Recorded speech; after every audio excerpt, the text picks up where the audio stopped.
El maestro subió a la montaña a orar. Pasó la noche en oración.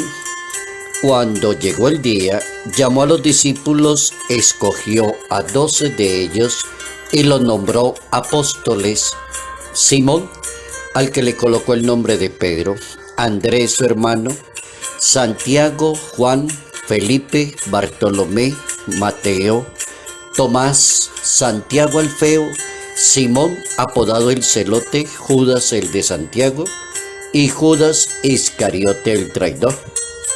Evangelio según San Lucas, capítulo 6, versos 12 al 19.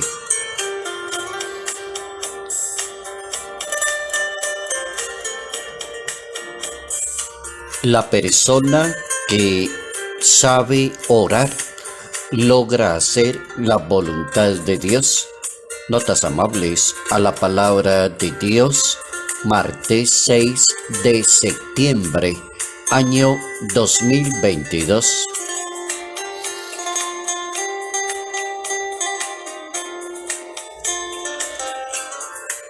La oración y hacer la voluntad de Dios. ¿Cómo encontrarle a la oración ese espacio para que se convierta en hacer perfectamente la voluntad de Dios? ¿O cómo entender que la persona de oración puede hacer fácilmente la voluntad de Dios? ¿O cómo captar el mensaje de un maravilloso santo del siglo XVI de la historia de Francia, San Vicente de Paul? Decía: regáleme una persona que sea de oración y será capaz de cualquier tarea que se le ponga.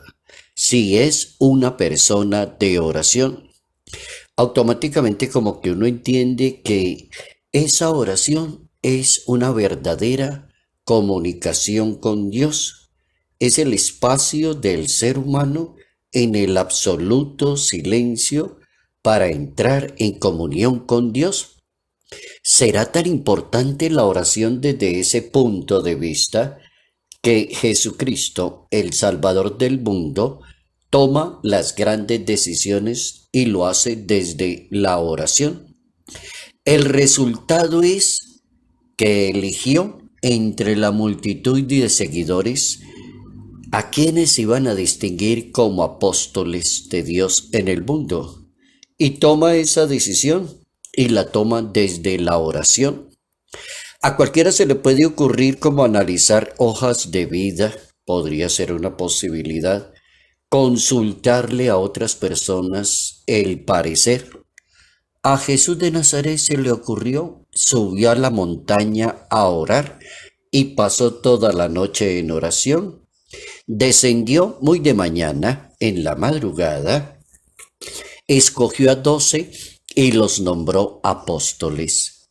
Jesucristo se convierte en ese modelo perfecto de profeta, apóstol, misionero, maestro, como la persona que todo lo hace bien. ¿Dónde estará el secreto?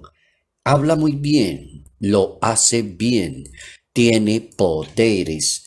El maestro se distingue en un medio de una sociedad. Es una persona de oración, no un rezandero, una persona de oración. Habla y se comunica con el Padre. Jesús prepara y dispone los apóstoles para anunciar, para la misión de anunciar su palabra, de construir la iglesia, pero a nivel internacional. Vayan por todo el mundo. Ese es el fruto de la oración. Y los prepara en todo sentido. La oración le da, como a Jesús de Nazaret, las insinuaciones de su Padre Celestial. Y Él prepara a estos señores en todo el sentido completo de la palabra, en el poder, con la compañía del Espíritu Santo. Es decir, les da todas las categorías necesarias para ser un excelente apóstol, discípulo, misionero del Maestro. y los prepara en ese sentido. No solo les da lo necesario, sino que es sincero con ellas y les anuncia el peligro en que pueden caer, que es la misma sociedad que los está esperando para la misión. El peligro es que los manda como ovejas en medio de lobos. Os he hablado de esto para que no tambalee la fe. Los van a excomulgar de las sinagogas. E incluso llegará un día cuando piensen darles muerte y pensarán que le están dando culto a Dios. Entonces, tengan mucho cuidado con la visión. Evangelio de San Juan, capítulo 16.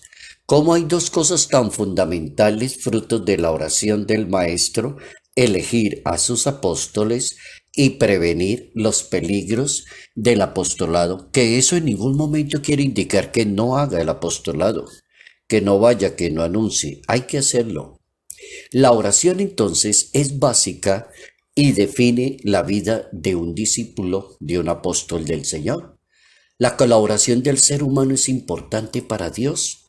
Por eso el Salvador insiste en que la persona que le colabore a Él guarde una santidad de vida, tenga una fe muy clara, tenga un compromiso, sea una persona de oración, que aproveche mucho el silencio y la meditación, es decir, un paquete muy completo de un futuro apóstol del Hijo de Dios. Nuestra oración puede ser sencilla y humilde. Esa puede ser una buena característica de la oración. Sencilla y humilde y sincera. Sencilla, como la súplica de un niño. Humilde, como la petición de un pobre. Sincera, como la oración de un publicano. Ahí están como las tres características que la Biblia le coloca a la oración. Que sea sencilla, que sea humilde, que sea sincera. El Papa Francisco insiste en orar para poder conocer la voluntad de Dios y tiene toda la razón. ¿Cómo puede conocer una persona la voluntad de Dios? El Papa Francisco responde: la oración. Para querer hacer la voluntad de Dios, oración para conocer la voluntad. Cuando conozco la voluntad, también la oración para hacerla se cumple la voluntad de Dios. Quien conoce muy bien a Dios no necesita entrevistarse con el diablo, decía el Papa Francisco en alguna ocasión y en alguna de sus homilías.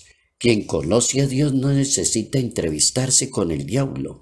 Es decir, aumentamos la capacidad de oración aprendiendo a ser hombres y mujeres de oración.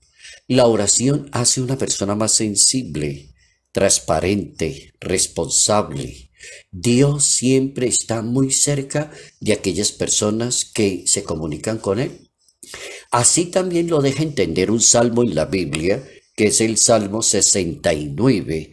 Y ese Salmo 69 en la Biblia dice: mi oración se dirige a ti en el día de tu favor, que me escuche tu gran bondad, que tu fidelidad me ayude. El salmista hablándole al Creador. Orar y hacer bien la oración y ser una persona de oración logra hacer la voluntad de Dios.